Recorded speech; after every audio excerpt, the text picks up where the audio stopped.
Good morning students. मैं उपस्थित हूँ गद्य खंड की कविता रुबाइयों के साथ। इसके कवि फिराक गोरखपुरी जी हैं। इन रुबाइयों में माँ और शिशु के वात्सल रस का वर्णन किया गया है। किस प्रकार से माँ अपने बच्चे को खिलाती है, उसी का बड़ा ही नैसर्गिक मार्मिक वर्णन किया गया है। सबसे पहले जानते हैं रुबाइयाँ क्या होती हैं। रुबाइयाँ एक प्रकार से उर्दू का छंद है। ये चार चार पंक्तियों की होती हैं। तीसरी पंक्ति का तुकांत नहीं होता, अर्थात पहली, दूसरी और चौथी पंक्ति की तुकबंदी होती है, तीसरी पंक्ति का तुकबंदी नहीं होती है और ये अलग अलग भाव और अर्थ समेटे हुए होती है। तो ये उर्दू की एक छंद शैली है। ये भी एक पद्य विधा आती है, ये भी कविता के अंतर्गत ये भी आती है। और कविता क्या होती है? कविता का शाब्दिक अर्थ है कवि की कृति, काव्यात्मक प्रस्तुति। कविता कवि के मनोभावों का चित्रण होती है, जो शब्दों के माध्यम से प्रभावशीलता पैदा करती है। कविता में वैयक्तिक सोच, भाषा, छंद, रस, अलंकार, परिवेश, ये प्रमुख तत्व होते हैं जिसके कारण कोई कविता रची जाती है। तो ये भी जानना जरूरी है कविता क्या है, कविता कैसे लिखी जाती है, कविता के प्रकार कौन से हैं, कविता में किन किन तत्वों का योगदान होता है, कविता में भाषा, छंदों, रसों, अलंकारों का क्या योगदान होता है। तो चलिए, प्रस्तुत है फिराक गोरखपुरी की रुबाइयाँ। तो पहली रुबाई आपके सामने है। इस रुबाई में माँ और शिशु के प्रेम का, उसके नैसर्गिक प्रेम का, उसके मनोरूपों, मनोहारी भावों का चित्रण किया गया है। तो माँ अपने बच्चे को आंगन में लिए हुए खड़ी है और उसे दुलार कर रही है, उसे बार बार हवा में उछालती है और हाथों में ले लेती है। माँ इस प्रकार की जो क्रिया करती है बच्चे को दुलारने के दौरान, खिलाने के दौरान, तो बच्चा बहुत खुश होता है। स्वाभाविक है, वो किलकारियाँ भरेगा, प्रसन्नता प्रकट करेगा और उसकी जो किलकारी है, जो अनुगूंज है, वो वातावरण में गूंज उठती है। तो कविता की पंक्तियां इस प्रकार से: आंगन में लिए चांद के टुकड़े को खड़ी, हाथों पे झुलाती है उसे गोद भरी, रह रह के हवा में जो लोका देती है, गूंज उठती है खिलखिलाते बच्चे की हंसी। कोई भी माँ हो, उसका बेटा चांद के टुकड़े के ही समान होता है। जैसे चांद अंधेरे को दूर करता है, चांद रात के अंधेरे को दूर करते हुए वातावरण में एक शीतलता और प्रकाश फैलाता है, वैसे भी शिशु भी घर आंगन में खेल कूद करते हुए, किलकारियाँ भरते हुए वातावरण को आनंद से भाव विभोर करता है। तो माँ के लिए उसका शिशु चांद का टुकड़ा है। माँ अपने बच्चे को खिला रही है, गोद में लिए हुए है और उसे झुला रही है, झूले की तरह अपने हाथों में, बाहों में झूला रही है, बार बार उसे हवा में उछाल देती है और ऐसा करते समय बच्चे की जो किलकारी है वो हवा में गूंज उठती है। इसमें अगर हम विशेषताएं देखें तो दृश्य बिंब है, जैसे आंगन में चांद को लिए खड़ी, हाथों में झुलाना, हवा में लोका देना। हवा में लोका देना एक प्रकार से लोक प्रचलित शब्द, एक प्रकार से मुहावरा है।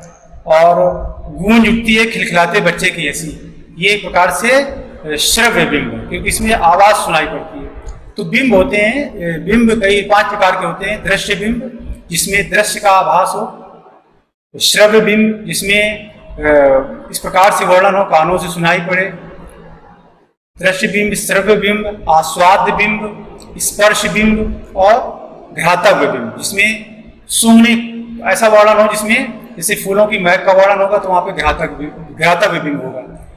अगर स्वाद विभिन्न व्यंजनों का वर्णन किया जाए तो वहां पे आस्वाद बिंब होगा। अब हम इसकी शिल्प सौंदर्य को देखते हैं।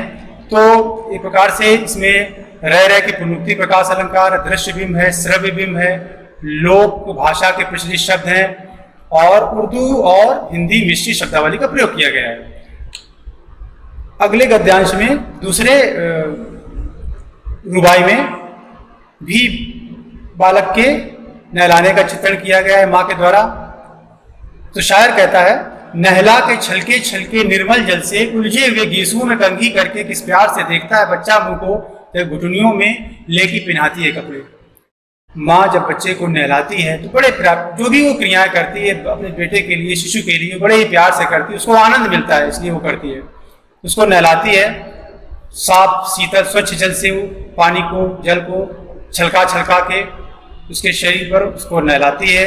उसके बाद उसके गीले बालों में गीसू अर्थात बाल, उसके गीले बालों में कंघी करती है। ऐसा करते हुए बच्चा, शिशु माँ को देखता है बड़े प्यार से, तो उस समय माँ का प्यार और बढ़ जाता है, माँ की चेहरे की चमक और बढ़ जाती है और प्रसन्न हो जाती है।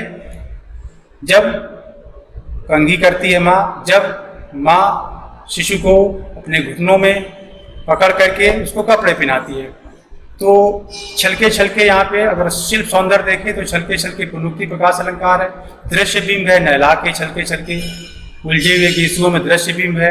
इस प्यार से जब बच्चा देखता है वहाँ भी दृश्य बिंब है। हिंदी उर्दू मिश्रित शब्दावली है। इस प्रकार से इसके शिल्प सौंदर्य है।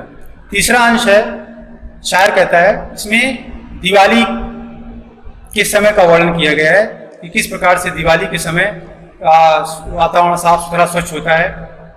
तो शायर कहता है, दिवाली की शाम घर पुते और सजे चीनी के खिलौने जगमगाते लावे, वो रूपवती मुखड़े पे एक नर्म दमक। रूपवती शिशु की माँ के लिए संबोधित है।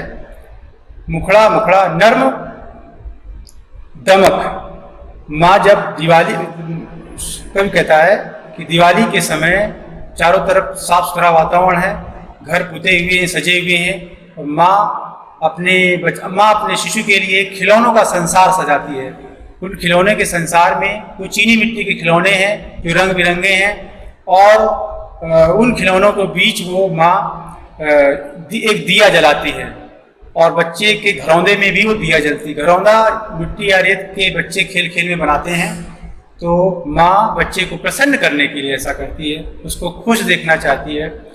उसके लिए वो उसकी चीनी मिट्टी के संसार में, उसके घरौंदे में दिए जलाती है, और तब उसकी खुशी बच्चे की और बढ़ जाती है। बच्चे की खुशी को देख करके माँ की चेहरे की जो चमक है, दमक है, जो आभा है, वो और बढ़ जाती है। तो यहाँ पर दिवाली की शाम का वर्णन किया गया है, माँ की वात्सल रस का वर्णन किया गया है। इसमें भी उर्दू हिंदी मिश्रित शब्दावली है। दृश्य बिंब है, दिवाली की शाम, चीनी मिट्टी के खिलौने, यहाँ पे दृश्य बिंब देखते हैं। नर्म और इक का प्रयोग किया गया है, और रंग रोगन से सजे सजना, चीनी के खिलौने, यहाँ पे दृश्य बिंब है।